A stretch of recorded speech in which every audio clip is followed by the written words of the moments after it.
Então, ó, determinação das raízes. Primeiro passo, recapitulando, eu vou transformar em equação do segundo grau. Como assim? Pego a minha função, o que estava depois do igual, e coloco igual a zero, ou seja, o meu y, né, que a função é y é igual x ao quadrado mais 5x mais 6. É como se eu pegasse esse y e falasse, vou colocar ele igual a zero. Tá? E com isso, eu consigo transformar em equação do segundo grau.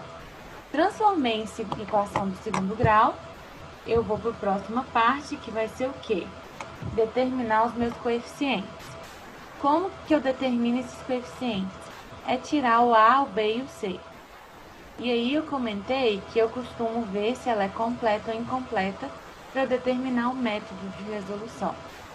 Lembrando que, independente se é uma função completa ou incompleta, por essa primeira técnica aqui, que é a técnica do delta, e de Bhaskara depois, a gente pode resolver qualquer equação do segundo grau, seja ela completa ou incompleta. Então, o terceiro passo, resolver o delta. O que é o delta? É uma formulazinha que vem. Delta é igual b ao quadrado menos 4 vezes a vezes c. E aí, eu tirei esses coeficientes a, b e c justamente para eu substituir aqui. Então, ó, delta é igual b ao quadrado, o meu b era o 5, menos 4 vezes o a, que é 1, vezes o meu c, que é 6. Delta é igual 5 ao quadrado, 25, menos 4 vezes 1, 4 vezes 6, 24. O meu delta vale 1. Então, fiz o meu terceiro passo. Eu não quero ficar escrevendo A, B, C. Não tem necessidade, não. Aqui é bem detalhado, porque se alguém tiver dúvida disso ainda, dá para consultar, dá para poder ver o passo a passo mesmo. O meu quarto passo é determinar a raiz.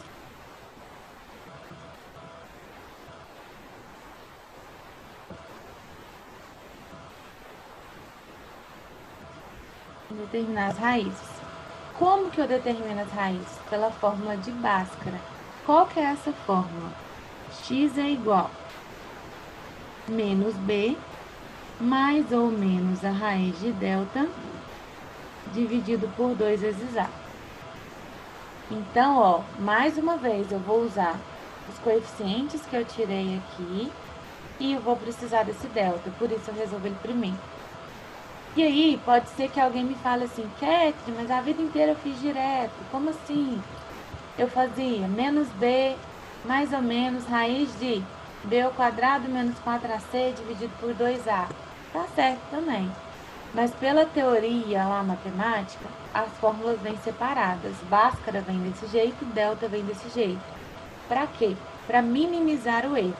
Mas se eu escrever direto para pular esse terceiro e o quarto, escrever x é igual menos b mais ou menos, colocar dentro da raiz b ao quadrado menos 4 vezes a vezes c dividido por 2 vezes a, também tem possibilidade, tá? Apesar de que eu, particularmente, prefiro fazer separado. Para que eu prefiro fazer separado nesse formato aqui? Porque aí eu faço o 1 primeiro, acho o resultado. Depois eu substituo nesse segundo aqui. Mas não tá errado fazer direto, não. Fica, como se diz, a critério de vocês. E aí, eu vou fazer substituição aqui, porque eu já resolvi o delta separado. X é igual menos o meu B, que vale 5, mais ou menos raiz do delta, o meu delta é 1, dividido por 2 vezes o meu A. E o meu A é 1. Então, ó, x é igual a menos 5, mais ou menos. Raiz de 1 é 1, dividido por 2 vezes 1, 2.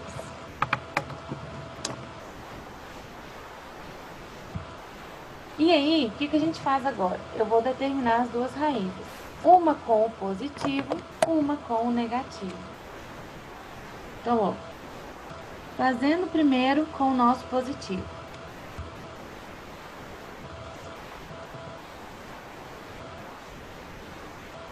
Então, vermelhinho para lembrar que eu tô fazendo positivo aqui, tá? Menos 5. Agora eu tô usando o sinal de mais. 1 sobre 2. Menos 5 mais 1, menos 4. Sobre 2, menos 2. Agora eu vou fazer com o negativo. Então, eu vou fazer a minha segunda raiz. Menos 5, menos 1 sobre 2. Menos 5 com menos 1, menos 6. Sobre 2, menos 3. Então, qual que é a minha solução dessa equação do segundo grau? Menos 3, menos 2. Pronto, determinei as duas raízes. E aí, vem aqui ó, tudo que eu falei, ó. O delta era igual a 1, ou seja, era um número positivo. Número positivo, eu tenho duas raízes reais e distintas. O menos 3 e o menos 2. Tá? Então, esse é o processo completo para eu que determinar raiz de função de segundo grau. Fiz aqui da forma completa. Vou fazer agora duas outras técnicas, né, para incompletos, ok?